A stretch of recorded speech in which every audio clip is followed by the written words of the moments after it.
The shy office assistant was invisible until a bully pushed her too far. Her Mafia boss's reaction was instant. He destroyed 3 careers in one night. What she didn't know, she'd saved his life years ago on a dark highway. And he never forgets. The champagne tower wobbled as Mira stepped backward, nearly knocking it over. Her heart hammered against her ribs as she steadied the crystal glasses with trembling fingers. The ballroom of Moretti Construction's 42nd floor glittered with chandeliers and expensive suits, but Mira felt invisible as always, just part of the furniture. "Careful there, Mouse." Carla's voice cut through the jazz music like a knife. "We wouldn't want you to make a scene." Myra's shoulders hunched instinctively. Carla Bennett, senior marketing manager, stood with her usual crowd, 3 other executives who treated Mira like their personal servant despite her official title as executive assistant. They called her Mouse because she never spoke up, never complained, and scurried away whenever they approached. "I'm sorry," Mira whispered, clutching her serving tray against her chest like a shield. You'll just what?" Carla stepped closer, her designer heels clicking against the marble floor. The alcohol on her breath made Myra's stomach turn. "Disappear? That's all you're good at, isn't it? Being invisible." The other executives laughed. Marcus from accounting raised his glass in mock salute. "To the boss's invisible pet. 3 years working here and nobody knows why Dante keeps you around." Myra's face burned. She wanted to explain that she worked hard, that she arrived early and stayed late, that she knew every file and every client name by heart. But the words stuck in her throat like they always did. "Maybe she does more than file papers," Sharon from legal said with a smirk, eyeing Mira up and down. "If you know what I mean." The insinuation hit Mira like ice water. Her hands shook so badly the glasses on her tray began to rattle. I've never." "Oh, look, the mouse can speak." Carla circled her like a predator. "Tell us, sweetie, what exactly do you do in those late-night meetings with Mr. Moretti?" Myra's throat tightened. The truth was she'd barely spoken 10 words to Dante Moretti in 3 years. He was always in meetings, always traveling, always surrounded by important people. She'd seen him maybe a dozen times, and each time she'd made herself as small as possible, terrified of being noticed. "I just work," Mira managed. "Please, I need to." "You need to know your place." Carla grabbed the tray from Myra's hands and shoved it back at her chest. Hard. Mira stumbled backward, her foot catching on the leg of a cocktail table. The tray flew from her grip. Crystal glasses crashed to the floor in an explosion of sound that silenced the entire ballroom. Champagne splashed across the white marble like spilled gold. Mira fell, her palms scraping against broken glass. Pain shot through her hands, but worse than the physical hurt was the humiliation burning in her chest. Everyone was staring. The music had stopped. 200 pairs of eyes watched the invisible woman finally being seen, broken and bleeding on the floor. Carla's laughter rang out. "Clumsy little mouse. Maybe now you'll." The laughter died. The temperature in the room seemed to drop 10 degrees. Mira, still on her hands and knees, saw expensive shoes stop at the edge of her vision. Men's shoes. Italian leather. She knew those shoes. She'd signed for their delivery once. "Who touched her?" The voice was quiet. Too quiet. It had the kind of calm that came before hurricanes, the kind of stillness that predators used before they struck. Mira had heard that voice only a handful of times in 3 years, usually from behind closed doors, but she'd never heard it like this, cold and razor-sharp. Slowly, Mira looked up. Dante Moretti stood 5 feet away, framed by the ballroom entrance, like an avenging angel. At 6'3", he dominated any room he entered, but tonight something was different. His tailored black suit seemed darker than usual, his presence heavier. His face, strong jaw, sharp cheekbones, dark eyes that missed nothing, was absolutely expressionless. That was what made him terrifying. Not anger, just empty, lethal calm. Behind him, his head of security, Vincent, stood with his hand near his jacket. 2 other security personnel flanked the entrance. The silence stretched like a wire pulled too tight. I asked a question. Dante's eyes swept the frozen executives. Who? Touched her. Carla's face had gone white. Marcus suddenly found his shoes fascinating. Sharon took a step backward, and her champagne glass slipped from her fingers, adding another crash to the wreckage. Myra's hands throbbed. Blood dripped onto the white marble, mixing with champagne. She should say something, should tell him it was fine, just an accident, but her voice had vanished again. Dante moved then. 3 steps brought him to Myra's side. He crouched, his movements fluid and controlled, and his eyes finally met hers. Up close, they weren't just dark, they were bottomless, ancient, carrying weight she couldn't begin to understand. Did they push you? His voice was gentler now, meant only for her. Mira opened her mouth. Closed it. Nodded. Something flickered in Dante's expression. There and gone so fast, she might have imagined it. He straightened, and when he spoke again, the gentleness was gone. Security. Escort everyone out. Now. Sir, the celebration, someone protested, is over. Dante didn't raise his voice. He didn't need to. Vincent, make sure Miss Bennett and her friends understand they're never to come within 50 feet of my employee again. If they have a problem with that, they can discuss it with their unemployment benefits. Carla found her voice, shrill and desperate. You can't fire us over this. It was just... Dante turned his head slowly to look at her. Just looked. Carla's words died mid-sentence. Get them out of my sight, Dante said to Vincent. And someone get the first aid kit. The ballroom erupted into controlled chaos.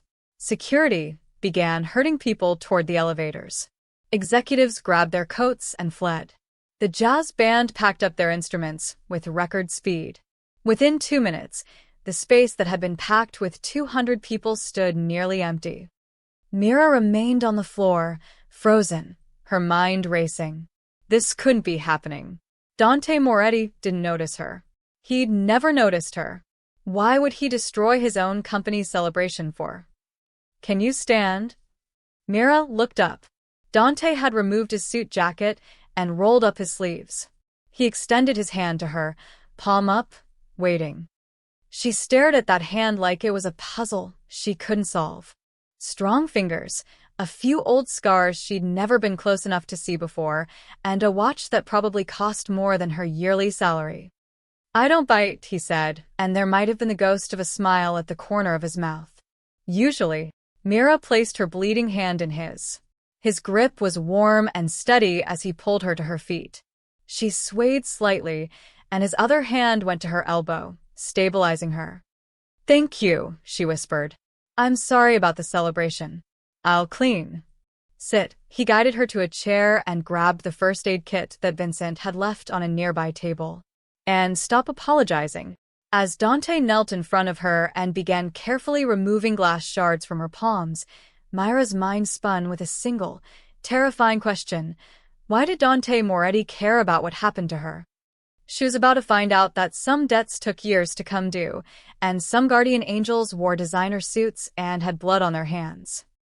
Dante's hands were surprisingly gentle as he cleaned the cuts on Myra's palms.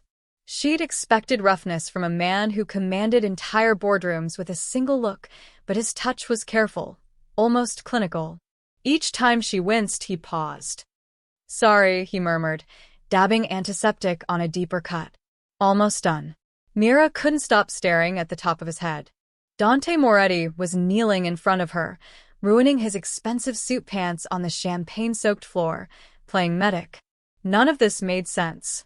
In 3 years, their longest conversation had been when she'd accidentally delivered his coffee to the wrong conference room and he'd said, "Wrong meeting, but thank you, Mr. Moretti."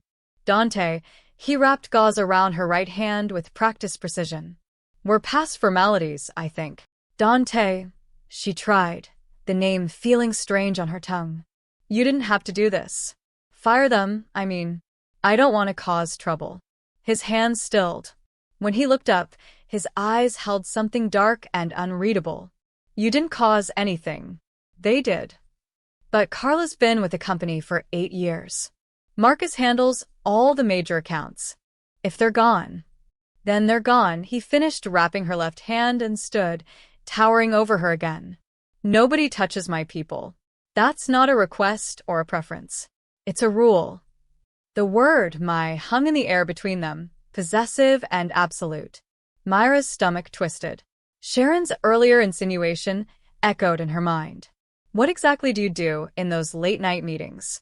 We've never. She couldn't finish the sentence, her face burning. Dante's expression shifted, understanding flickering across his features. I know. He moved to the bar and poured himself a whiskey, his back to her. You think I don't know what happens in my own company? The whispers, the rumors they spread about you? Myra's throat tightened. Then why keep me? If it causes problems. Because you're good at your job, he turned, glass in hand. Because you're quiet, efficient, and you don't play political games. And because he paused, studying her face like he was solving a complicated equation. Because you gave me something once, and I never got to return the favor. Confusion clouded Myra's thoughts. I don't understand. I've barely spoken to you. Not recently. Dante took a long sip of his whiskey. 7 years ago. Interstate 95. Late night. Burning car. The world tilted. Myra's hands started shaking again, the gauze suddenly feeling too tight. Interstate 95. 7 years ago. The night that had changed everything. The night she tried not to think about because remembering meant reliving the terror. No, she whispered. That wasn't. You weren't. I was. Dante's voice was steady, certain. Black sedan, flipped twice after a semi clipped it. You were driving home from your sister's place. You stopped. Everyone else kept driving, but you stopped. The memories flooded back. The screech of metal. The smell of gasoline and smoke. A man trapped in the driver's seat, blood running down his face, flames starting to lick at the hood. She'd pulled him out with strength she didn't know she had, dragged him to the shoulder, called 911 with hands that wouldn't stop shaking. You disappeared before the ambulance arrived, Dante continued. I was unconscious, and when I woke up in the hospital, they told me an anonymous Good Samaritan had saved my life. No name. No contact information. Nothing. He set his glass down with a sharp click. I've spent 7 years looking for you, but I applied here 3 years ago. If you were looking, you changed your name. It wasn't a question. Divorce records show Mira Hayes became Mira Chen. You moved, changed your email, got rid of your social media. You didn't want to be found. Myra's chest felt tight. He'd investigated her. Of course he had. Men like Dante Moretti didn't leave loose ends. My ex-husband, she said quietly. It was safer to disappear. Something dangerous flashed in Dante's eyes. Is he still a problem? No. He moved to California. Remarried. I haven't heard from him in 2 years. She stood on unsteady legs, wrapping her arms around herself. You hired me because of that night. I hired you because your resume was impressive and you were overqualified for the position, Dante said. I kept you because you're excellent at your job. The fact that you're also the woman who saved my life. He moved closer, and Mira had to tilt her head back to maintain eye contact. That's why I've been waiting for the right moment to repay the debt. There's no debt. There's always a debt. His voice dropped lower, more intimate. You gave me my life back that night, Mira. Everything I've built since then, this company, my reputation, my family's legacy, exists because you didn't keep driving. Because you had the courage to stop when everyone else was too afraid. The elevator dinged suddenly, making Mira jump. Vincent stepped out, his expression neutral, but his eyes sharp. They're gone, boss. Escorted to their vehicles. I made it clear. Good. Dante didn't look away from Mira. Vincent, I want 24-hour security on Miss Chen. Discreet but thorough. Wait, what? Myra's voice came out higher than intended. That's not necessary. It is. Dante finally turned to Vincent. And pull the complete personnel files on Bennett, Marcus Chin, no relation, Sharon Moss, and anyone else who was part of that little group. I want to know everything. Who they talk to, who they're connected to, what skeletons they're hiding. Vincent nodded and disappeared back into the elevator. Mira felt like she was drowning. You can't just, people will talk. They'll think. Let them think what they want. Dante's jaw was set, his decision clearly final. You already gave me your trouble years ago, Mira. That night on the highway, you took on my burden without asking for anything in return. Now it's my turn. He picked up his suit jacket and draped it over his arm. And unlike you, I don't walk away until the debt is paid. As he headed toward the elevator, Mira called out, "What if I don't want this?" Dante paused, his finger hovering over the elevator button. Without turning around, he said, "Then tell me you regret saving my life that night, and I'll back off." Silence filled the empty ballroom. Mira opened her mouth, but the words wouldn't come. She couldn't regret it. Despite everything, the fear, the blood, the nightmares that followed, she couldn't regret pulling another human being from certain death. "That's what I thought," Dante said quietly. The elevator doors opened, and he stepped inside. "Go home, Mira. Get some rest. And don't come in tomorrow. It's Saturday. Your security detail starts Monday." The doors began to close, but Mira saw him one last time, his expression unreadable, his eyes holding promises she didn't understand. When the elevator disappeared, she stood alone in the destroyed ballroom, her bandaged hands throbbing, her mind reeling with a single, terrifying realization. Dante Moretti didn't forget his debts. And now she was about to learn exactly what it meant to be under the protection of a man who owned half the city. Dante stepped into his private office on the 45th floor, the city lights of Boston spreading out before him like a kingdom made of glass and steel. He loosened his tie and poured another whiskey, but he didn't drink it. Instead, he walked to his desk and pulled up the security footage from the ballroom. Rewinding to the moment before the incident, he watched Mira move through the crowd. Small, careful steps. Head down. Shoulders curved inward like she was trying to take up less space in the world. She'd been doing that for 3 years, and he'd noticed every single time. He'd noticed everything about her. The way she organized his files with color-coded precision. The way she anticipated his needs before he voiced them. The way she never asked for recognition or praise, just quietly made his professional life run like a well-oiled machine. But more than that, he'd noticed the shadows under her eyes, the way she flinched when people raised their voices, the haunted quality in her gaze when she thought no one was looking.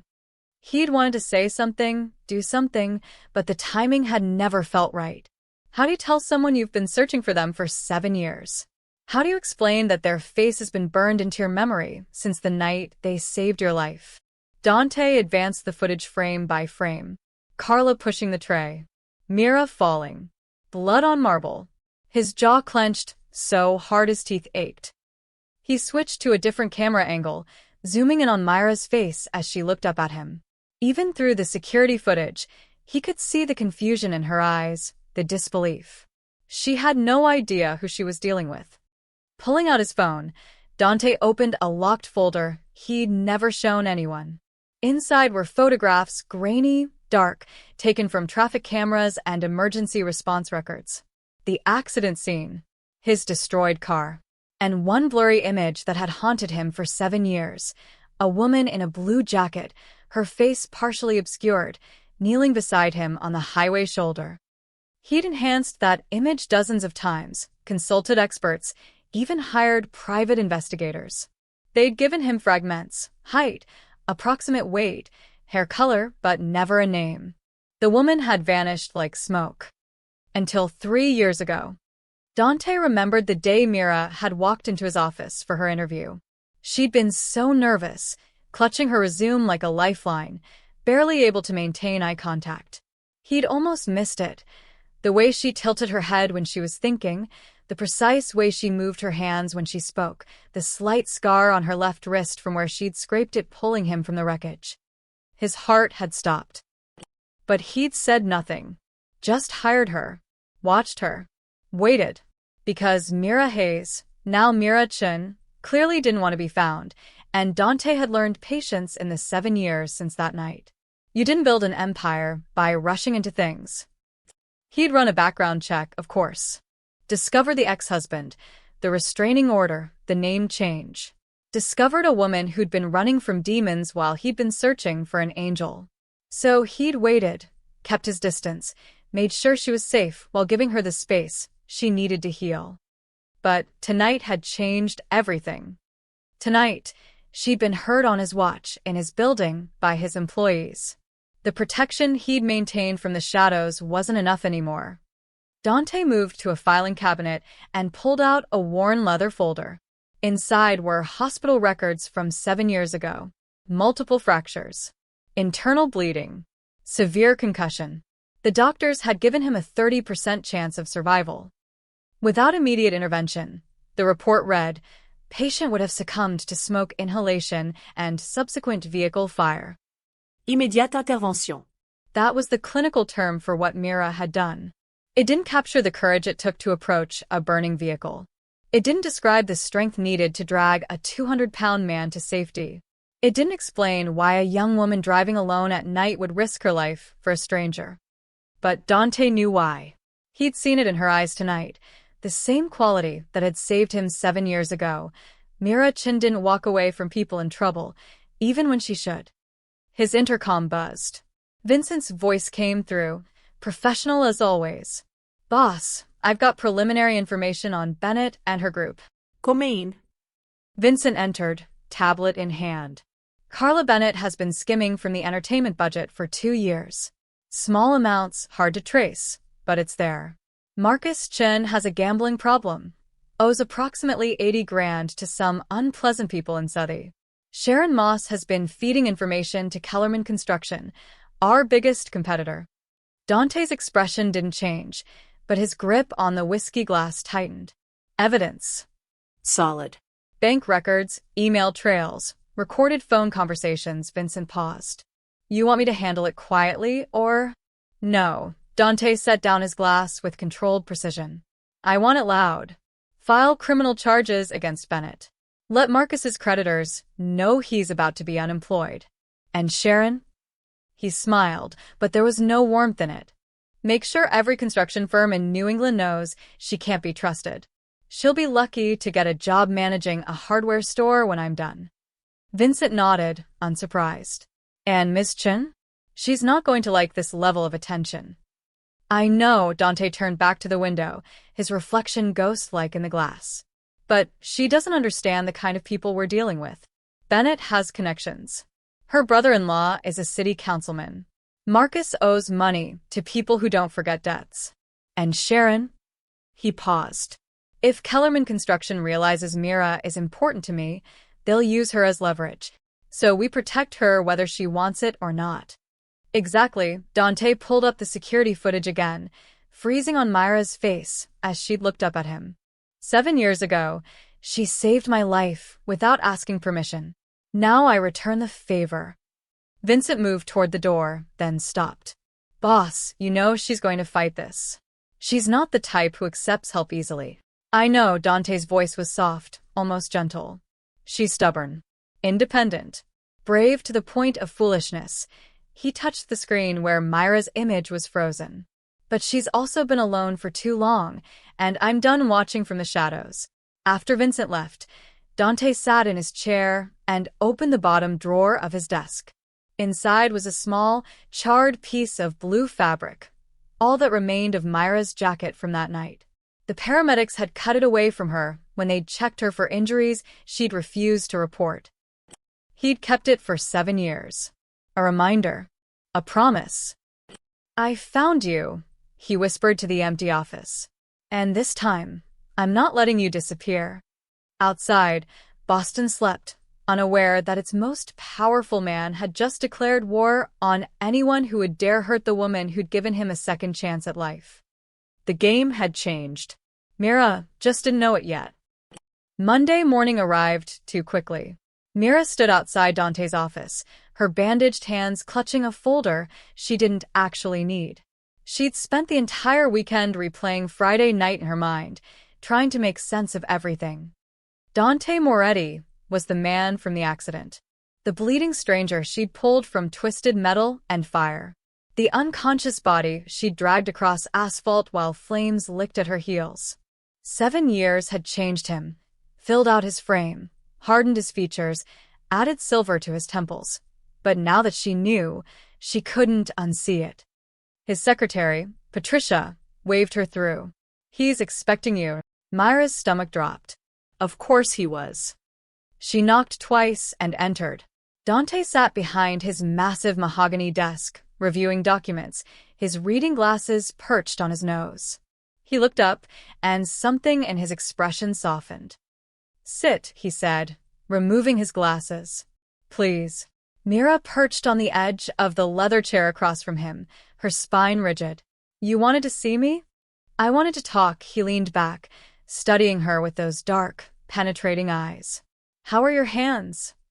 "Better. Thank you," she glanced at the bandages. "I can still work. Type, file, whatever you need." "That's not why you're here." Dante stood and moved to the window, hands in his pockets. For a moment, he just stared at the city below.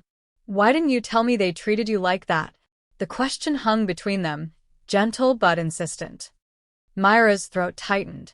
"I didn't think anyone would care." "I would have cared. You're the CEO. You have important things to worry about.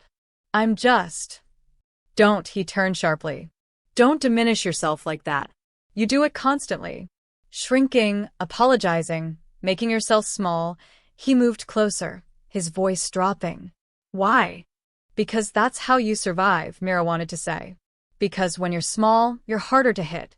Because invisible women don't get hurt." But the words wouldn't come, so she whispered, "I'm used to being invisible." Dante crouched in front of her chair, bringing himself to her eye level. The gesture was so unexpected, so intimate, that Myra's breath caught. "You weren't invisible that night by the highway," he said quietly. "You were the only thing I saw." Myra's eyes burned. "I don't understand. You were unconscious. How could you?" "I wasn't." Not completely, his gaze held hers, refusing to let her look away. "I remember pieces. Your voice telling me to stay awake. Your hands pulling me out even though you were terrified. I could hear it in your breathing.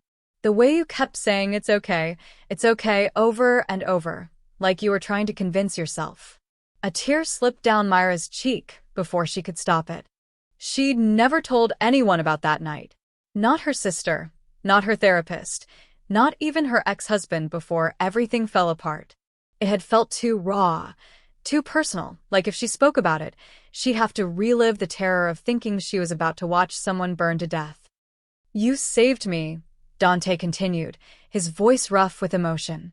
"And then you disappeared. The paramedics said you refused treatment, gave a fake name, and vanished before they could get your information." "Why?" Mira closed her eyes, the memories flooding back. "My ex-husband. He tracked everything, my phone, my credit cards, where I went. If he'd known I was at an accident scene, that police might want a statement." She opened her eyes, meeting Dante's gaze. "He would have used it to find me. I couldn't risk it." Understanding crossed Dante's features, followed by something darker. "He hurt you." It wasn't a question, but Mira nodded anyway. "Not physically." He was too smart for that. He just controlled everything. Who I talked to, what I wore, where I worked. When I finally left, I had to erase myself completely. And you've been erasing yourself ever since." Dante stood, running a hand through his hair. "Even here, where you're safe. Even when you're being bullied and harassed." "I was safe," Mira corrected softly. "Until you fired half the management team for me. They deserved it. The embezzlement alone. You investigated them." Mira stood now too, anger sparking beneath her fear. "You dug into their lives because of what happened to me. I protected what's mine." There was that word again. "Mine." It sent a shiver down Myra's spine. Part fear, part something else she didn't want to examine.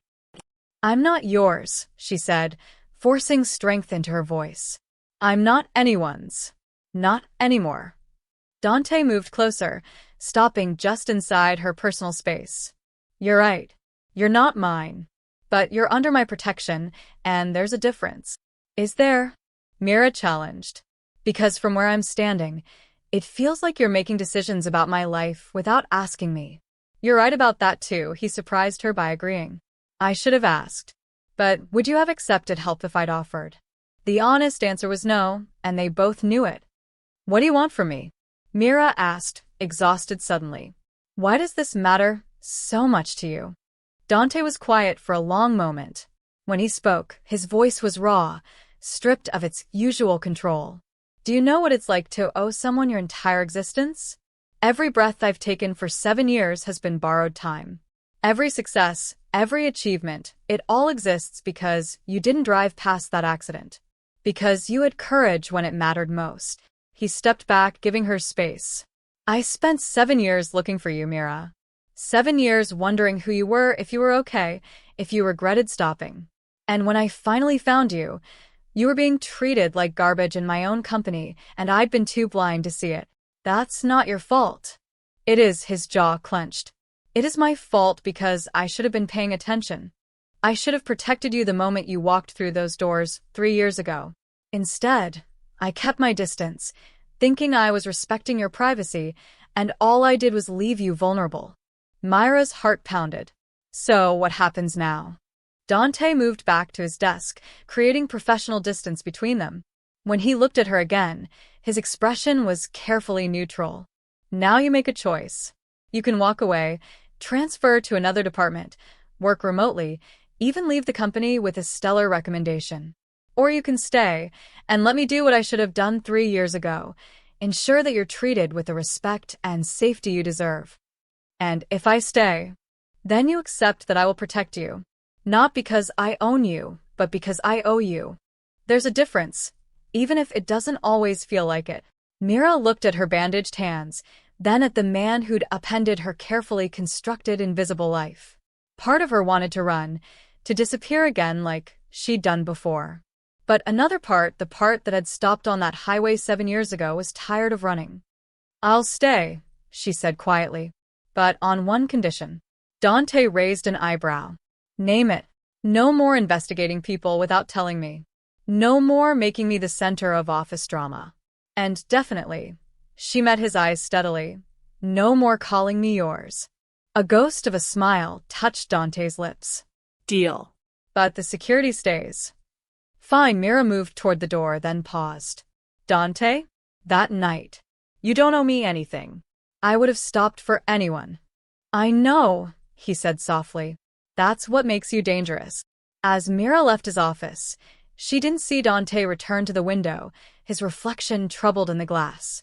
She didn't know that while she'd been choosing to stay, he'd been making his own silent promise to protect her from everything, including the parts of his world she didn't know existed yet. The parts that were about to come looking for her. Tuesday morning, Carla Bennett's office was empty. By Tuesday afternoon, her nameplate had been removed from the door. Wednesday, Marcus stopped showing up for work. By Thursday, Sharon Moss had cleared out her desk with 2 security guards watching her every move. The office buzzed with whispers. Mira kept her head down, but she felt the stares following her through the hallways. People who'd never acknowledged her existence suddenly stepped aside when she approached. The break room went silent when she entered. Even the executives who'd laughed at Carla's jokes now nodded respectfully as she passed. She hated every second of it. Did you hear Bennett's being investigated for embezzlement? A woman from HR whispered near the copier as Mira waited for her documents. 2 years of stealing from company funds. And Marcus? Word is he owes money to some dangerous people in Southie. Debt collectors showed up at his apartment. Sharon's worse. Moretti made sure every construction company in New England knows she's a corporate spy. She's blacklisted. Myra's stomach churned. She grabbed her copies and hurried back to her desk, but the whispers followed her. By Friday, a dozen roses appeared on her desk. No card. Just blood-red roses in a crystal vase. Patricia, Dante's secretary, smiled when she saw them. Someone has an admirer. Who sent these? Mira asked, already knowing the answer. No idea. They were here when I arrived this morning. Patricia's smile suggested she knew exactly who'd sent them. Mira waited until lunch, then marched to Dante's office. She didn't knock. He looked up from his laptop, unsurprised. Mira. Stop. She set the vase on his desk with more force than necessary. Whatever you're doing, stop. I sent you flowers. That's hardly a crime. You destroyed 3 people's lives. Dante closed his laptop with deliberate calm. I held 3 people accountable for their crimes. There's a difference. Everyone thinks I'm your... Mira couldn't finish the sentence. The word mistress burned on her tongue. My what? Dante's voice was dangerously soft. Say it. They think I'm sleeping with you for protection. Then they're idiots, he stood, moving around his desk. And if anyone says that to your face, I want their name. You're making it worse. Myra's voice cracked. I was invisible before. Now I'm some kind of untouchable princess in a tower, and everyone's terrified to even look at me wrong. Good. The single word hit her like a slap. Good? You think this is good? I think, Dante said carefully, that for 3 years you've been treated like furniture. Used, disrespected, and ignored. Now people see you. They respect you. They think twice before. Before what? Before being human around me. Myra's hands shook. Jessica from accounting won't even eat lunch with me anymore. Tom from IT literally crossed the street to avoid me yesterday. I'm not protected, Dante. I'm isolated. Something flickered in his expression. Doubt, maybe, or regret. That wasn't my intention. But it's what happened. Mira sank into a chair, exhausted. I know you think you're helping. I know you believe you owe me something. But this... She gestured at the office, the building, the invisible barrier that now surrounded her. This isn't protection. It's a cage. Dante was quiet for a long moment. Then he moved to the bar cart and poured 2 glasses of water, offering her one. You're right. Mira blinked. What? You're right, he repeated, sitting across from her. I overreached. I was so focused on punishing the people who hurt you that I didn't consider how it would affect your daily life. The admission shocked her more than anything else that week. Men like Dante Moretti didn't admit mistakes.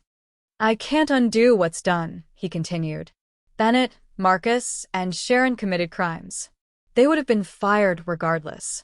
But the way I handled it, he paused, choosing his words carefully.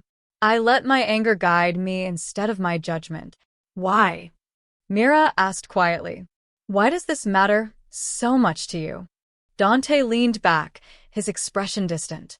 7 years ago, I woke up in a hospital bed. My mother was there crying. She told me the doctors said I shouldn't have survived. That if I'd been in that car 30 seconds longer, I would have died. He met Myra's eyes. You gave me 30 seconds. You gave me 7 years with my mother before she passed. You gave me time to build this company, to honor my father's legacy, to become someone worth saving. Myra's throat tightened. I didn't know. I'm not telling you for sympathy, Dante's voice was firm. I'm telling you so you understand. This isn't about possession or control. It's about the fact that every good thing in my life exists because you stopped. Because you were brave when you didn't have to be. So, what do we do now? Mira whispered. Dante thought for a moment, then pulled out his phone. He typed something, then looked up. We changed tactics. No more grand gestures. No more public displays. But the security stays discreet, invisible, just like you prefer. I can live with that. And, he stood, extending his hand, I want you to know something. You will not be isolated here. If people are afraid to approach you because they think I'll retaliate, then I'll make it clear that's not the case. Mira shook his hand, surprised by how natural it felt. Thank you. Don't thank me yet, a slight smile touched his lips. You still have to attend the company lunch next week. Face everyone. Show them you're not some untouchable figure in a tower. Mira groaned. I hate company lunches. I know. I'll suffer through it with you. As she turned to leave, Dante called out. Mira? Keep the roses. They were expensive. Despite everything, she laughed. They're going in the break room. Everyone can enjoy them. After she left, Dante returned to his desk and opened a secure message from Vincent. Kellerman Construction has been asking questions about your executive assistant. Recommend increased vigilance. Dante's jaw tightened. The rival company was sniffing around. They'd seen Carla's firing, heard the rumors, and now they were probing for weaknesses. He typed back, "Double her security. I want to know who's asking questions and why. And Vincent, keep it invisible. She doesn't need to know yet." He hit send, then stared at the city below. Mira thought the danger was over, that the bullies had been dealt with. She didn't understand that in his world, showing protection was the same as painting a target. People would see her as his weakness now. And in Boston's cutthroat construction industry, weaknesses got exploited. Dante had promised Mira dignity instead of possession. Now he had to deliver it while keeping her safe from threats she didn't even know existed. He pulled up the security feeds, found the camera showing Myra's desk, and watched her place the roses in the break room exactly like she'd said. 3 co-workers immediately approached her, smiling, chatting. The isolation was breaking already. Dante allowed himself a small smile. Then he returned to his computer and began planning for the wars that were coming, the ones Mira would never see, but that he'd fight in the shadows to keep her world bright. That's what protection really meant. Not cages or grand gestures. Just silent, relentless vigilance. The article hit the Boston Herald on Monday morning. Moretti's mystery woman, CEO fires senior staff over unknown assistant. Mira was brewing coffee in her apartment when her phone started buzzing. Text after text from coworkers, most saying the same thing. "Have you seen the news?" Her hands trembled as she pulled up the article on her laptop. Sources close to Moretti Construction reveal that CEO Dante Moretti fired 3 senior employees following an altercation at a company event. The catalyst? An executive assistant with no prior management experience and suspicious proximity to the notoriously private billionaire. "She came out of nowhere 3 years ago," says an anonymous insider. "Now suddenly she's untouchable?" Everyone knows what that means. The article included a photo, grainy but unmistakable, of Dante crouching beside her in the ballroom, his hand on her arm. The caption read, "Moretti tends to injured assistant while 200 guests are dismissed." Myra's stomach turned. They made it sound sordid, calculated. Like she was some kind of manipulative gold digger who'd orchestrated the entire thing. Her phone rang. "Patricia." "Don't come in today," Patricia said without preamble. "There are reporters outside the building. At least a dozen." What? Mira moved to her window. Her apartment was in a modest neighborhood in Dorchester, 20 minutes from downtown. Surely they wouldn't. A white news van was parked across the street. Oh God. Mira stepped back from the window, her heart racing. "Mr. Moretti wants you to stay home until this blows over. He's handling it." "How did they find me?" Patricia hesitated. "Someone leaked your address. We're trying to figure out who." After hanging up, Mira paced her small living room. This was exactly what she'd feared. The attention, the exposure, the invasion of privacy. For 3 years, she'd been invisible. Now her face was in the newspaper, her life under scrutiny, her carefully constructed anonymity shattered. A knock at her door made her jump. She peered through the peephole. A man in a suit stood there, holding a microphone. Behind him, a cameraman. "Miss Chun? I'm Derek Matthews from Channel 7. We'd just like to ask you a few questions about your relationship with Dante Moretti." Mira backed away from the door, her breath coming in short gasps. This was a nightmare. Her ex-husband would see this. Everyone from her old life would see this. The privacy she'd fought so hard to maintain was dissolving in real time. Her phone buzzed again. An unknown number. She almost didn't answer, but something made her pick up. "Don't open the door." Dante's voice was controlled but urgent. "Don't go outside. Don't talk to anyone. They found my apartment." "I know. I'm sending someone to get you." "No." The word came out sharper than intended. "No more grand gestures, remember? I can handle." "Mira," something in his tone stopped her. "This isn't a grand gesture. This is safety. Someone leaked your information to the press deliberately. Someone wants you exposed and vulnerable. Why would anyone? Because they want to hurt me through you, Dante's voice was grim. And right now, you're standing in front of a window in a ground floor apartment with no security system. So please, for once, let me help. Mira glanced at the window. She'd pulled the curtains, but he was right. Her apartment was indefensible. Who leaked my information? We're working on it. Vincent thinks it's Kellerman Construction. They've been circling since last week, asking questions, digging for dirt. Your competitor? Yes. And they're not above using people to get what they want. A pause. My driver will be there in 10 minutes. Black Mercedes. License plate starts with 7XK. Don't open the door for anyone else. After Dante hung up, Mira stood frozen in her living room. This was spinning out of control. She'd saved a man's life 7 years ago, asked for nothing in return, and now she was caught in some kind of corporate warfare she didn't understand. Another knock. Harder this time. Miss Chun, we know you're in there. We just want your side of the story. Are you and Dante Moretti involved romantically? Did you manipulate the situation to get those employees fired? Manipulate. The word hit like a physical blow. Mira grabbed her phone and did something she never did. She called Dante back.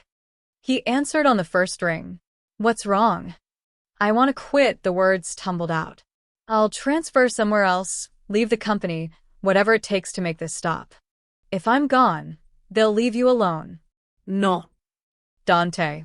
Listen to me. His voice was steel wrapped in velvet. That's exactly what they want. They want you scared and running, so they can write whatever narrative they choose. Moretti's mystery woman flees in scandal. Assistant quits amid controversy. They'll paint you as guilty regardless of what you do. So what do? You stand your ground. A pause. And you let me handle the rest. I don't want you to handle it. Every time you handle something, it gets bigger. More attention, more drama, more. I know, Dante's voice softened. And I'm sorry. But Mira, if you walk away now, they win. The bullies win. The people trying to use you as ammunition win. Is that what you want? No. God, no. She'd spent too many years letting people push her around. First her ex-husband, then her coworkers. Running had kept her safe, but it had also kept her small. The car just pulled up outside your building, Dante said. Vincent is driving. He'll bring you somewhere safe while we sort this out. Mira peered through the curtains. A black Mercedes had indeed appeared, and a broad-shouldered man in a dark suit was getting out. She recognized Vincent from the ballroom. Where are you taking me? Somewhere the reporters can't follow. Somewhere you can breathe without cameras in your face, he hesitated. Do you trust me? That was the question, wasn't it? Mira looked at her small apartment, her safe space, now invaded. She thought about the highway 7 years ago, the choice to stop or keep driving. She'd chosen courage then. Maybe it was time to choose it again. I trust you, she said quietly. Then go with Vincent. I'll meet you soon. Mira grabbed her bag, took a deep breath, and opened her door. The reporters surged forward, shouting questions, cameras flashing. Vincent appeared like a wall between her and the chaos, his arm creating a barrier as he guided her to the car. Is it true you're Moretti's mistress? Did you seduce him for money? How long have you been sleeping together? Each question was a knife. Mira kept her head down, let Vincent shield her, and slid into the Mercedes's back seat. The door closed, muffling the noise. As Vincent pulled away from the curb, Mira looked back at the reporters still filming, still shouting. Her private life was being dissected by strangers, her reputation shredded by people who didn't know her. And somewhere in the city, Dante Moretti was preparing to go to war to protect a woman who'd saved his life 7 years ago. Mira just hoped they both survived what came next. Vincent drove Mira to a luxury high-rise in Back Bay. The building had underground parking, private elevators, and security that made airport checkpoints look casual. He escorted her to a penthouse apartment on the 23rd floor, sleek, modern, with floor-to-ceiling windows overlooking the Charles River. Mr. Moretti keeps this place for out-of-town clients, Vincent explained, handing her a key card. You'll be safe here. Security monitors every entrance, and the press doesn't know this location exists. How long do I need to stay? Vincent's expression was sympathetic. Until the heat dies down. Could be a few days, could be a week.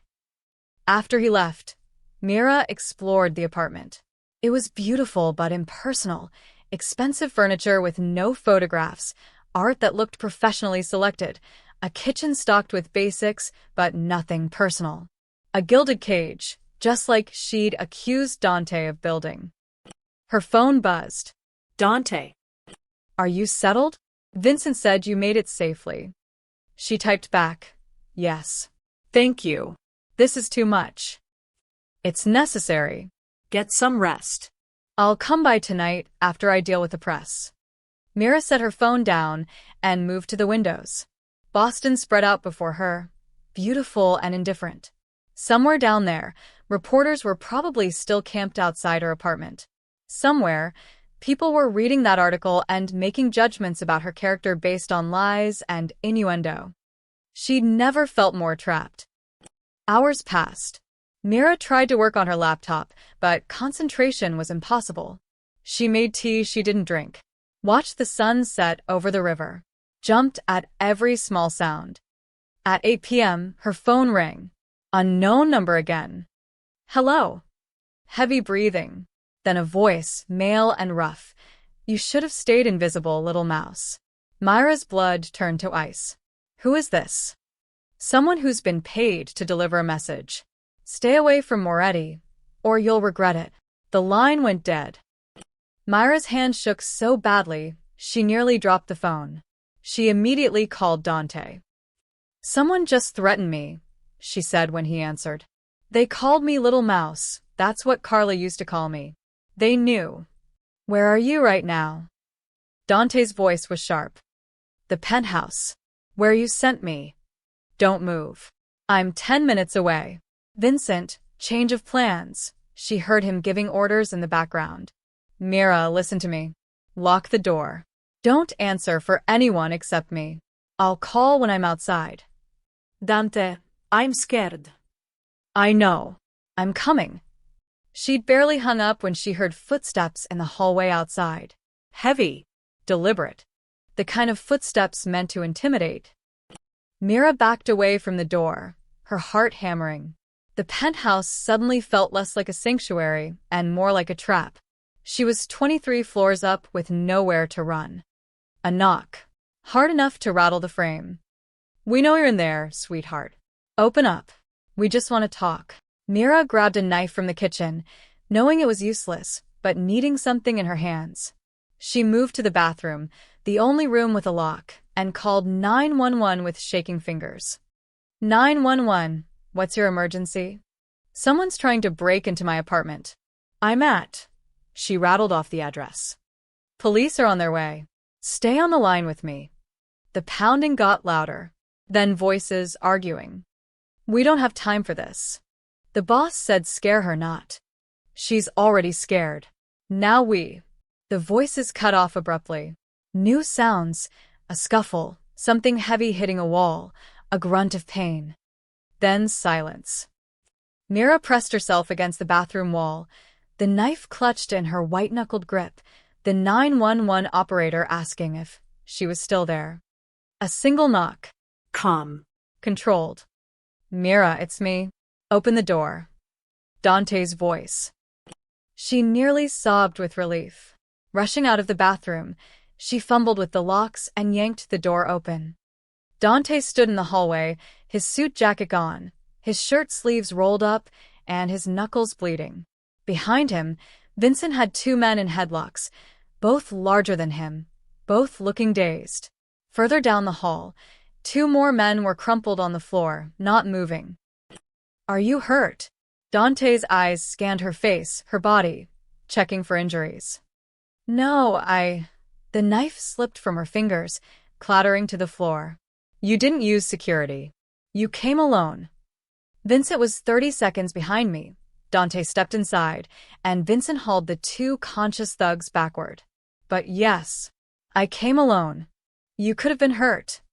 They were here to hurt you, his voice was flat, final. That wasn't going to happen. Police sirens wailed in the distance, growing closer. Dante pulled out his phone and made a call. Detective Morrison? Dante Moretti. I have 4 men who just attempted to assault one of my employees. Yes, we'll cooperate fully. The penthouse on Beacon Street. He hung up and finally, looked at Mira with something other than controlled fury. Are you okay? I don't know, her voice cracked. They called me, threatened me. Then they came here. How did they even know where I was? Dante's expression darkened. That's what I intend to find out. Vincent appeared in the doorway. Police are on their way up. These 2 are singing already. They were hired by someone at Kellerman Construction. Paid to scare Ms. Chun into quitting. Names, Dante said coldly. Working on it, boss. The police arrived, 4 officers who clearly knew Dante by reputation. They took statements, arrested the 4 men, and promised a full investigation. Detective Morrison, a grizzled man in his 50s, pulled Dante aside. This is the 2nd incident involving your company this month, he said quietly. You're making enemies, Moretti. I'm eliminating them, Dante replied. There's a difference. After the police left with the suspects, Mira and Dante stood alone in the penthouse. The adrenaline was wearing off, leaving her shaky and exhausted. This was my fault, Dante said quietly. I should have anticipated this. Should have had better security. Stop, Mira surprised herself with the firmness in her voice. Just stop. You didn't hire those men. You didn't leak my address. You didn't write that article. She moved closer to him. You saved me. Again. I shouldn't have had to. You shouldn't be in danger because of me. Maybe not, Mira looked at his bleeding knuckles. But I am. And running away won't change that now, will it? Dante met her eyes, and something shifted between them. Understanding. Acceptance. The acknowledgement that they were in this together now, whether they'd planned it or not. No, he said softly. Running won't help. Not anymore. Then what do we do? Dante's jaw tightened. We stop playing defense. Tomorrow, we go on offense. What does that mean? It means, Dante said, his voice carrying the weight of unspoken promises and threats, that Kellerman Construction just made the biggest mistake of their corporate lives. And by the time I'm done, they'll wish they'd never heard your name. Mira should have been frightened by the cold certainty in his voice. Instead, for the first time in days, she felt safe. This wasn't about protection anymore. This was war. The next morning, Dante arrived at the penthouse with coffee and bagels. He looked like he hadn't slept, his tie was loosened, shadows darkened his eyes, and his jaw was set with the kind of determination that meant he'd been working through the night. Pack a bag, he said without preamble. I have a secured apartment in Cambridge. Better security, closer to my office, and completely off the grid. Mira set down her coffee cup. No. Dante blinked, clearly not expecting resistance. Mira, those men found you here. Until we know how deep this goes. No, she repeated, standing. I'm not hiding anymore. This isn't about hiding. It's about keeping you safe until... Until what? Until you've destroyed Kellerman Construction? Until every threat is neutralized? Until I can live my life without looking over my shoulder? Myra's voice rose despite her effort to stay calm. When does it end, Dante? He set the coffee down carefully, his movements controlled. When you're safe. I'm never going to be completely safe. Not as long as people know I matter to you. She saw him flinch at the word matter, but she pressed on. Don't you see? Every time you protect me, you prove I'm important. Every secured apartment, every security detail, every threat you eliminate, it all just paints a bigger target on my back. So, what do you want me to do? Frustration crept into his voice. Let them threaten you? Let them hurt you? I want you to let me stand on my own. Mira moved closer, forcing him to look at her.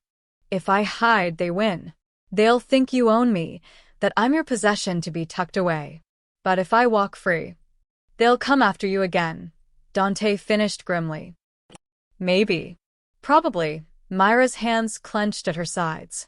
But at least I'll be living my life instead of existing in a gilded prison. Dante was quiet for a long moment, his dark eyes searching her face. You know what you're asking? I'm asking you to trust me. The way I trusted you 7 years ago when I pulled you from that car. The comparison hit its mark. Dante's expression shifted, surprise, then understanding, then something that looked almost like pain. That was different, he said quietly. You were saving my life, and you're trying to save mine. But Dante, Mira reached out, touching his arm. There's more to living than just surviving. He looked down at her hand on his arm, then back at her face. I can't just let you walk into danger. Then don't. Give me security, but make it invisible. Let me go back to my apartment, back to work, back to my life. But don't make me disappear, her voice softened. I've spent too many years being invisible. I won't go back to that. Not even for you. Dante's jaw worked as he processed her words. She could see the war happening behind his eyes, the need to protect versus the need to respect her autonomy. Finally, he nodded. Okay, but with conditions. Of course there are conditions, Mira said, almost smiling despite everything. Security stays, but discreet. Vincent assigns a team that blends in. They won't be obvious, but they'll be there. He held up a finger when she started to protest. Non negoziabile. Those men got within 10 feet of you last night. That doesn't happen again. Fine. What else? You install a security system in your apartment. Cameras, alarms, panic button, the works. And his voice turned steely. You carry this. He pulled a small device from his pocket, no bigger than a car key fob. Press the button, and Vincent's team arrives in under 3 minutes. No matter where you are. Mira took the device, feeling its weight. It was a leash in a way, but it was also a lifeline. Okay. And one more thing. Dante stepped closer, his presence overwhelming in the small space. You don't hide what happened. Not the article, not the threats, not any of it. We control the narrative before Kellerman does. How? You give an interview. Tell your side. On your terms. Myra's stomach dropped. I can't. Public speaking, cameras. I'll be there with you. We do it together, his voice gentled. Mira, they've made you the villain in their story. The mistress, the manipulator, the woman who got innocent people fired. If you stay silent, that's the story that sticks. She wanted to argue, to refuse, to do anything but put herself on camera for the world to judge. But he was right. Silence had protected her once. Now it was being used as a weapon against her. What would I even say? The truth. Dante's eyes held hers. That you're an employee who is harassed. That you've never been romantically involved with me. That you're a private person who wants to do her job without being targeted. And the part about saving your life. He hesitated. That's your story to tell. If you want people to know, we tell them. If you don't, we keep it private. The choice settled on Myra's shoulders. Stay invisible and be destroyed by rumors, or step into the light and face judgment head-on. Neither option felt safe, but at least one felt honest. Okay, she said finally. I'll do the interview, but I'm not talking about the accident. That's private. That's ours. Something flickered in Dante's expression at the word ours. Surprise, gratitude, something warmer she couldn't quite name. Deal. He extended his hand, formal despite the intimacy of the moment. Mira shook it, feeling the calluses on his palm, the controlled strength in his grip. And Dante? After this, after the interview and the investigation and whatever else happens, I want my life back. Not a protected version. Not a controlled version. Just my life. Then that's what you'll have. He released her hand, but didn't step back. You'll walk free, but not unguarded. That's the best I can offer. It wasn't perfect. It wasn't complete freedom, but it was more than she'd had in years, more than she'd had with her ex-husband, more than she'd had hiding in plain sight at Moretti Construction. It was a start. When's the interview? She asked. Tomorrow afternoon. Channel 4. Live broadcast. Dante's slight smile was almost apologetic. Vincent's already arranged it. Of course he has. Mira shook her head, but she was smiling too. You know, for someone who promised no more grand gestures, you're not very good at keeping that promise. Consider my last one. Dante moved toward the door, then paused. Mira? For what it's worth, I think you're the bravest person I've ever met. Before she could respond, he was gone, leaving her alone in the penthouse with a panic button in her hand and a television interview looming in her future. Mira looked at the device, then at the city beyond the windows. Somewhere out there, people were plotting against her. Somewhere, enemies were circling. Somewhere, her carefully constructed invisible life was burning down. But for the first time in years, she wasn't running from the flames. She was walking straight through them. The interview aired at 5 p.m. the next day. Mira sat beside Dante in Channel 4's studio, her hands folded in her lap to hide their trembling. The host, Sandra Chun, no relation, was professional and direct. Miss Chun, there are rumors circulating about your relationship with Mr. Moretti. Can you address them? Mira took a breath. I'm Mr. Moretti's executive assistant. I've worked at Moretti Construction for 3 years. We have a professional relationship. Nothing more. But the incident at the company's celebration. I was physically assaulted by a senior manager who had been harassing me for months, Mira said, her voice stronger now. Mr. Moretti responded as any responsible CEO would when an employee is attacked on company property. Some say his response was excessive.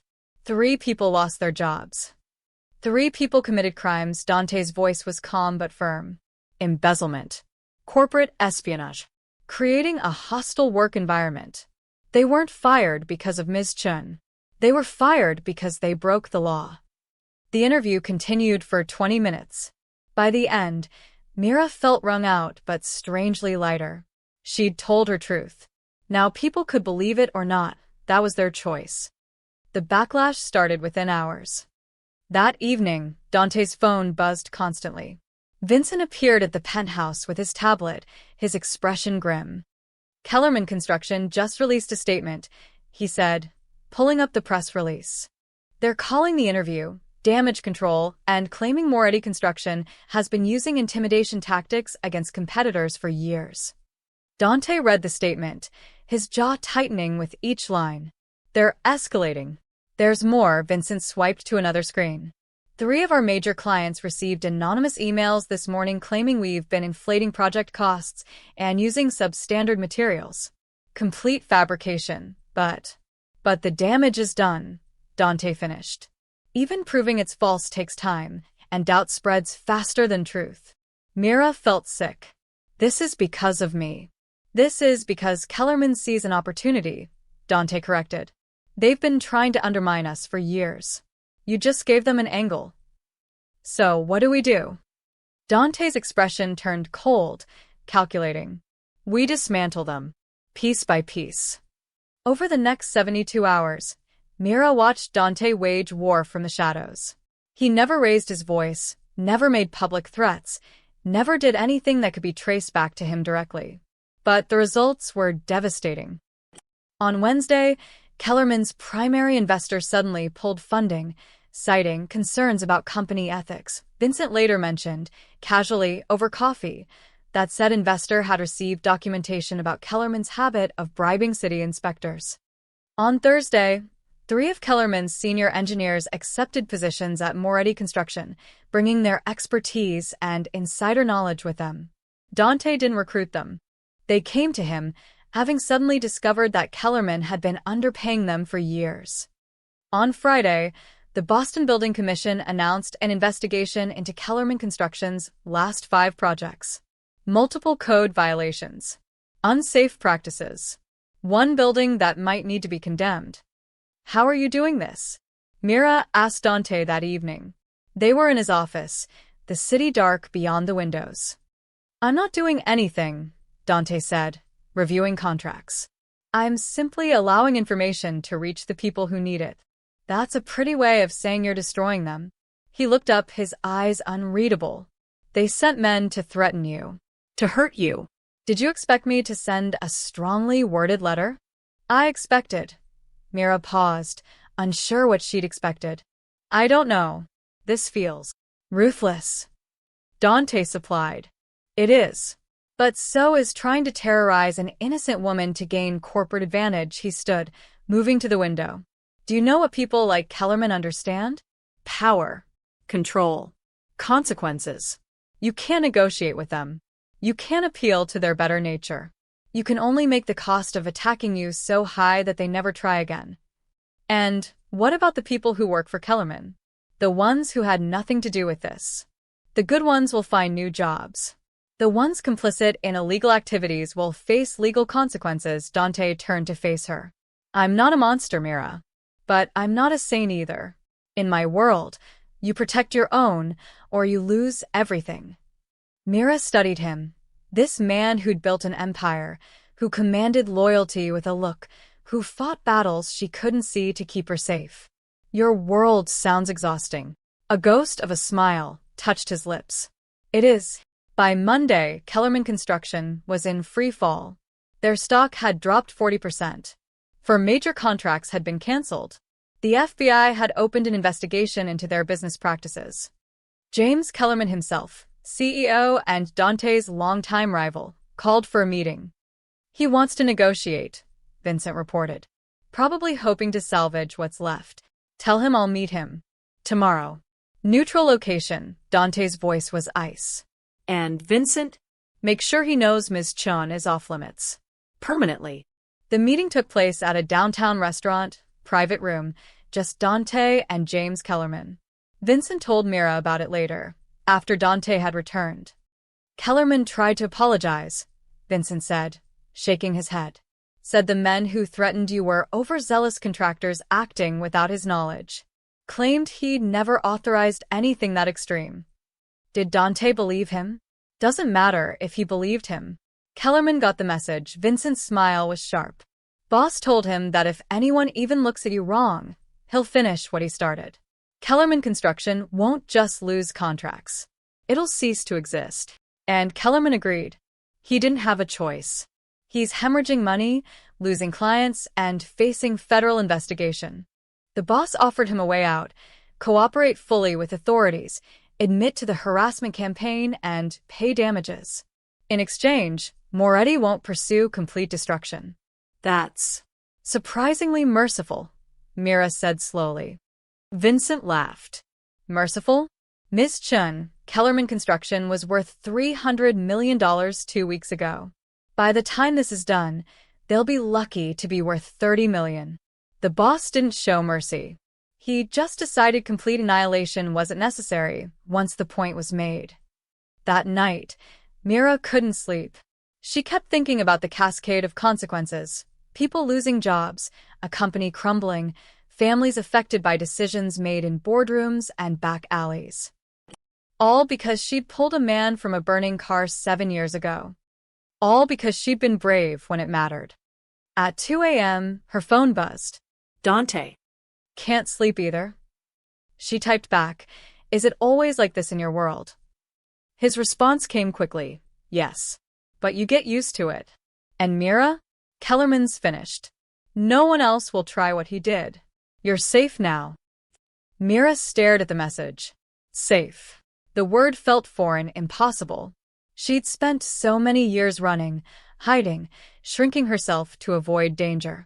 Now danger had found her anyway, and a man with blood on his hands had fought it off. She typed, thank you. For everything. His reply was simple. You saved me first. This is just me returning the favor. But they both knew it was more than that now. Much more. 3 months later, Mira stood outside Suffolk County Superior Court, her palms sweating despite the cool November air. The workplace harassment case had finally reached trial, and today she would testify against Carla Bennett, Marcus Chun, and Sharon Moss. Dante appeared beside her, looking impeccable in a charcoal suit. You don't have to do this. We have enough evidence without your testimony. I know, Mira adjusted the strap of her bag. But I need to. For me. Inside, the courtroom was smaller than she'd expected. Carla sat at the defendant's table with her lawyer, looking diminished somehow. Her designer clothes replaced with a conservative suit, her usual arrogance buried under stress lines and hollow eyes. Marcus sat beside her, fidgeting. Sharon stared straight ahead, expressionless. The gallery was packed. Reporters. Former Moretti construction employees. People Mira had never met but who'd followed the story. She felt their eyes on her as she took her seat behind the prosecution table. The trial moved with procedural efficiency. Security footage was shown, Carla shoving Mira, the glasses shattering, Mira on the ground bleeding. Testimony from witnesses who'd seen the harassment but said nothing. Documentation of the embezzlement, the corporate espionage, the systematic bullying that had gone unchecked for years. Then it was Myra's turn. "Miss Chun, please approach the witness stand." Her legs felt unsteady as she walked forward. She was sworn in, her voice barely above a whisper as she promised to tell the truth. The prosecutor, a sharp woman named Diana Ross, no relation to the singer, smiled encouragingly. "Ms. Chun, how long did you work at Moretti Construction before the incident?" 3 years. "And during those 3 years, did the defendants engage in harassment toward you?" Myra's throat tightened. "Yes. Can you describe the nature of this harassment?" The words came slowly at first, then faster. She described the name-calling, the deliberate exclusion, the way they dumped their work on her desk and claimed credit for her ideas. The time Marcus had locked her in a supply closet as a joke, the time Sharon had spilled coffee on Myra's presentation materials minutes before an important meeting. The constant, grinding cruelty that had made each workday an endurance test. "Why didn't you report this behavior?" Diana asked. Mira looked at her hands. "Because I didn't think anyone would believe me. Because I needed the job. Because," she paused, gathering courage. "Because I'd spent most of my adult life being told I wasn't worth defending. I believed it." "And the night of the company's celebration, what happened?" Mira recounted the events in detail. Carla's taunts. The insinuations about her relationship with Dante. The shove. The fall. The humiliation of lying on the floor while 200 people watched. "What changed?" Diana asked. "Why speak up now?" Mira finally looked up, her eyes finding Dante in the gallery. He sat in the back row, perfectly still, his expression encouraging. "Someone showed me I was worth defending," she said quietly. "And once I believed that, I couldn't stay silent anymore. Not for myself, and not for the next person they might target." The defense attorney, a slick man in an expensive suit, rose for cross-examination. "Miss Chun, isn't it true that you received special treatment from Mr. Moretti?" "I received the same treatment as any employee who does their job well. But Mr. Moretti fired 3 senior employees on your behalf. That seems like rather extraordinary intervention." "He fired 3 employees who committed crimes," Mira corrected, her voice steadier now. "The evidence speaks for itself. Convenient that all 3 happened to be people who had conflicts with you." "Convenient for who?" Mira met his eyes. "I didn't embezzle money. I didn't sell company secrets. I didn't create a hostile work environment." They did. "The fact that they also harassed me doesn't change their guilt. It just explains why their crimes finally came to light." The attorney tried several more angles, but Mira held firm. 3 years of silence had given her plenty of time to think about what she should have said. Now she finally had the chance. After her testimony, Marcus and Sharon's lawyers approached the prosecution about plea deals. Only Carla insisted on taking her chances with the jury. During closing arguments, Carla's attorney painted her as a dedicated employee having a bad day, someone who'd made a mistake but didn't deserve to have her career destroyed. Diana Ross stood and addressed the jury with quiet intensity. "This case isn't about a bad day. It's about a pattern of abuse that lasted years. It's about 3 people who used their power to torment someone they saw as weak.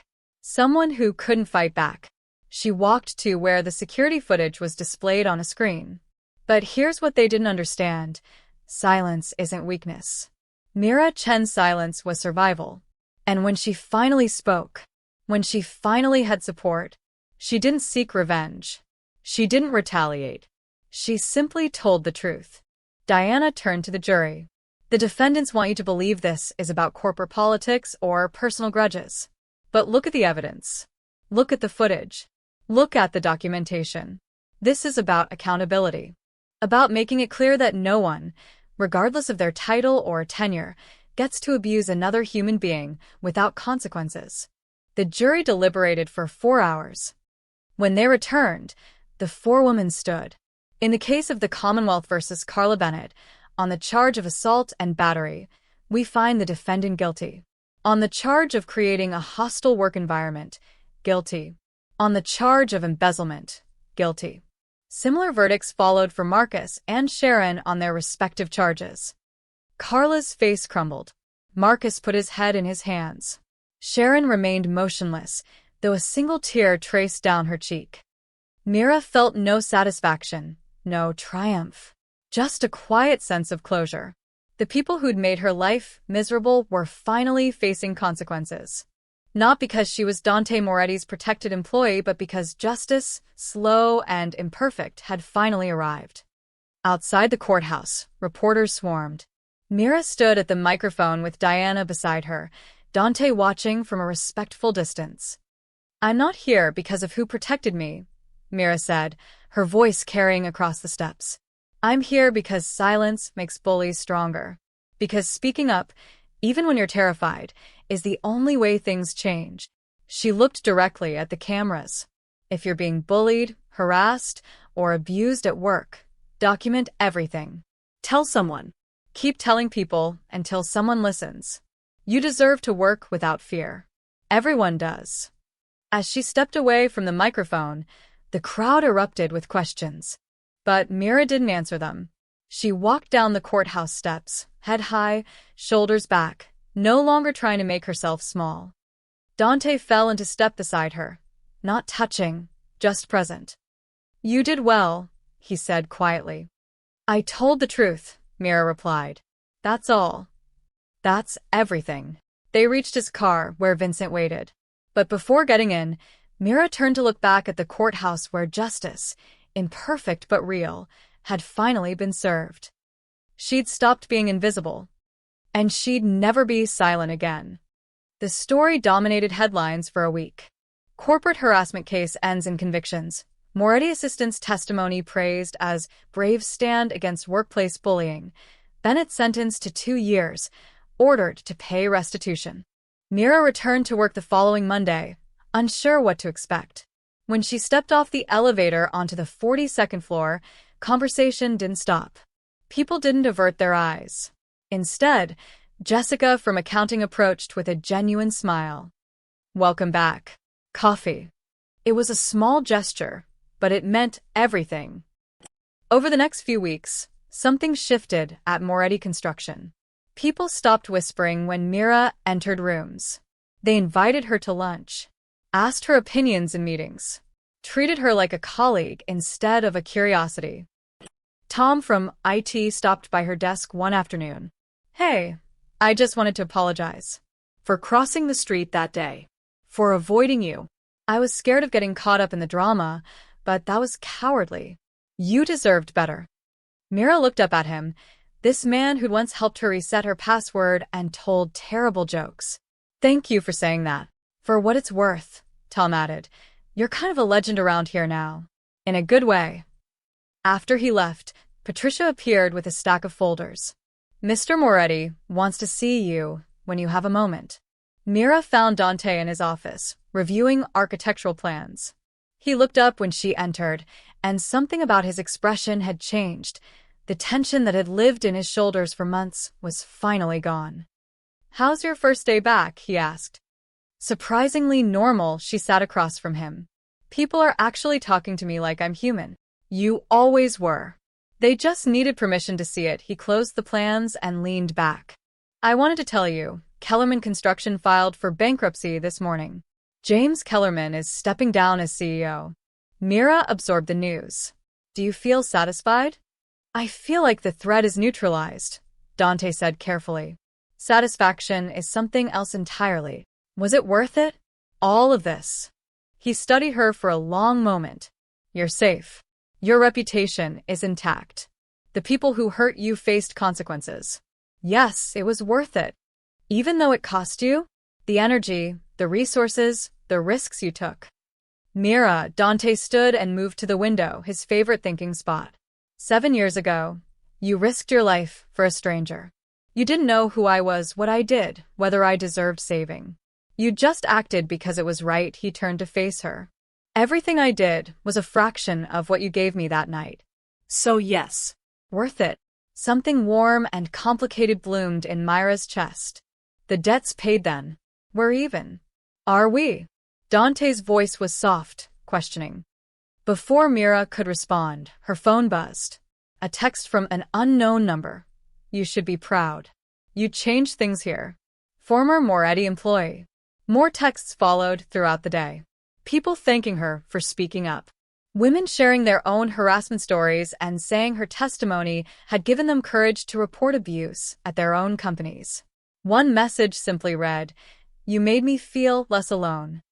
That evening, Mira sat in her apartment, finally feeling like home again with its new security system and the knowledge that she'd chosen to stay rather than being forced to hide. She opened her laptop and began writing. Not a blog post or an article, just her story, in her own words, for herself. She wrote about the highway, about pulling a bleeding stranger from fire and smoke, about the nightmares that followed, the way she'd see burning cars every time she closed her eyes for months afterward, about choosing to disappear rather than be found by an ex-husband who treated her like property. She wrote about 3 years of shrinking herself, about learning to be invisible because visible meant vulnerable, about the night Carla pushed her and everything changed. She wrote about Dante, the stranger who became her boss, who'd been searching for her while she'd been hiding in plain sight, about protection that felt like possession until she understood the difference, about learning to stand up instead of staying small. When she finished, dawn was breaking over Boston. She saved the document, titled simply "The Night I Stopped Running," and closed her laptop. Her phone rang. Dante. "Did you sleep?" he asked without preamble. No. You? No, a pause.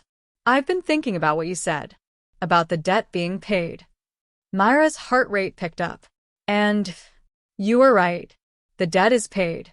I've repaid what I owed you from the highway." His voice dropped lower, more intimate. "But that's not why I'm still calling you at dawn. That's not why I care if you slept or if you're okay or if you're finally feeling safe. Why then?" Silence stretched between them, filled with everything they hadn't said, all the moments that had accumulated over months of crisis and protection and partnership. "Because," Dante said finally, "somewhere between the ballroom and the courthouse, between the threats and the trials, you stopped being an obligation. And I stopped being your protector. We became something else. What are we now?" Mira whispered. "I don't know, but I'd like to find out. Without debts. Without obligations. Just us." Mira looked out at Boston waking up, the city that had witnessed her transformation from invisible to invincible, from silent to strong. "I'd like that too." "Coffee?" Dante asked. "There's a place in the North End. Makes terrible coffee but incredible pastries." Mira smiled. "When?" Now. "If you're free." She grabbed her jacket, checked that her panic button was in her pocket, not because she expected danger, but because she'd learned to be prepared, and headed for the door. "I'm on my way," she said. As she left her apartment, Mira caught her reflection in the hallway mirror. She looked different than she had 6 months ago. Her shoulders were back. Her head was high. Her eyes were clear and certain. She looked like someone who'd stopped running. She looked like someone who'd finally found solid ground. She looked like herself. And for the first time in years, that was enough. 6 months later, spring arrived in Boston with unexpected warmth. Mira had settled into a rhythm. Work felt purposeful, her apartment felt safe, and the nightmares about burning cars had finally stopped. The city that once felt like a place to hide had become a place to live. She'd been promoted to director of operations, a position she'd earned through merit, not protection. The promotion came with challenges, managing teams, making decisions, speaking up in meetings filled with executives. But every time doubt crept in, she remembered the courthouse steps and found her voice. One Thursday evening, after most employees had left, Mira prepared Dante's coffee, just like always. Dark roast, no sugar, a splash of cream. She'd been bringing him coffee for 3.5 years now. The ritual had become comfortable, familiar. She knocked on his office door. Come in. Dante sat at his desk, reviewing contracts, his reading glasses perched on his nose. The sight made her smile. This powerful man who dismantled competitors and faced down threats, undone by small print and bad lighting. She set the coffee on his desk. Thought you might need this. He looked up, removing his glasses, and something warm passed between them. Over the past 6 months, they'd fallen into an easy partnership. Coffee meetings that stretched into lunch. Late nights reviewing projects that ended with conversations about everything except work. A slow, careful building of something neither of them wanted to rush. Thank you. He took a sip, then set the cup down. Mira, I've been thinking.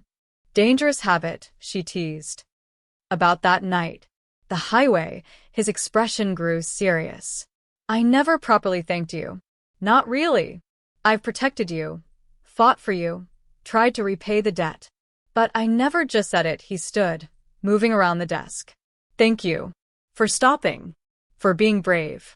For saving my life. Myra's throat tightened. You didn't have to do all that, you know. The protection, the investigation, everything with Kellerman. A simple thank you would have been enough. No, it wouldn't have. Dante's voice was firm, but gentle. Because you didn't just save my life that night. You showed me what real courage looks like. What it means to help someone even when it costs you. You set a standard I've been trying to live up to ever since. I think you've succeeded, Mira said softly.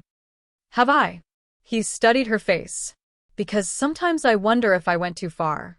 If I tried so hard to protect you that I forgot to ask what you actually needed. Mira considered his words carefully. You went too far sometimes.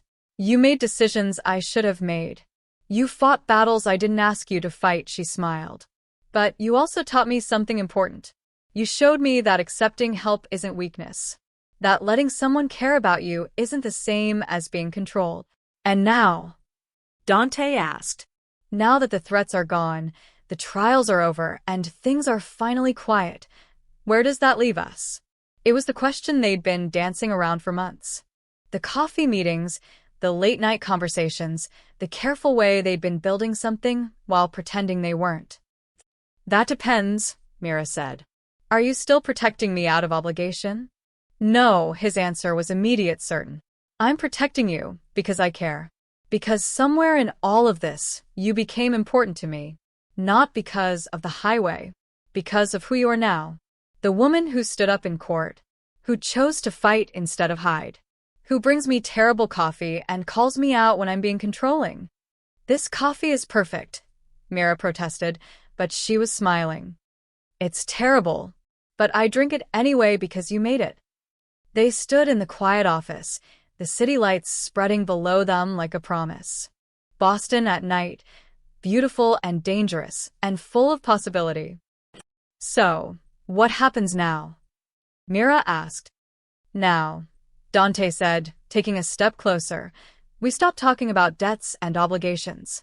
Stop pretending this is about repayment or protection, or anything except what it actually is. And what is it? He reached out, brushing a strand of hair from her face with unexpected gentleness.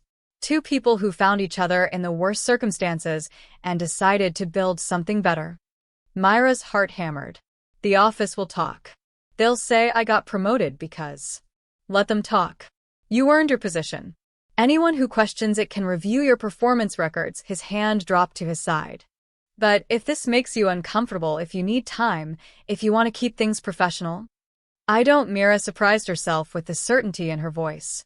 I don't want to keep things professional. I don't want to pretend anymore. I just want to see where this goes. No debts. No obligations. Just us. Just us, Dante echoed, and smiled, a real smile, warm and genuine, transforming his usually serious features. Mira picked up her empty coffee tray. Same time tomorrow? I'll bring the terrible coffee. I'll be here. As she walked toward the door, Dante called out, Mira? She turned. That night on the highway, you asked me to stay awake, remember? You kept saying, stay with me. I remember. His eyes held hers across the office. I did. I stayed. And I'm not going anywhere now. Mira smiled. Neither am I. She left his office, but this time she didn't disappear. She walked through the building with her head high, her steps confident, no longer trying to be invisible. The camera panned out, showing Boston's skyline at night, a city of power and loyalty and silent debts repaid. Somewhere in that city, two people who'd saved each other were learning that the bravest thing you could do wasn't pulling someone from fire. It was letting them pull you from the shadows into the light. And finally staying there. The end.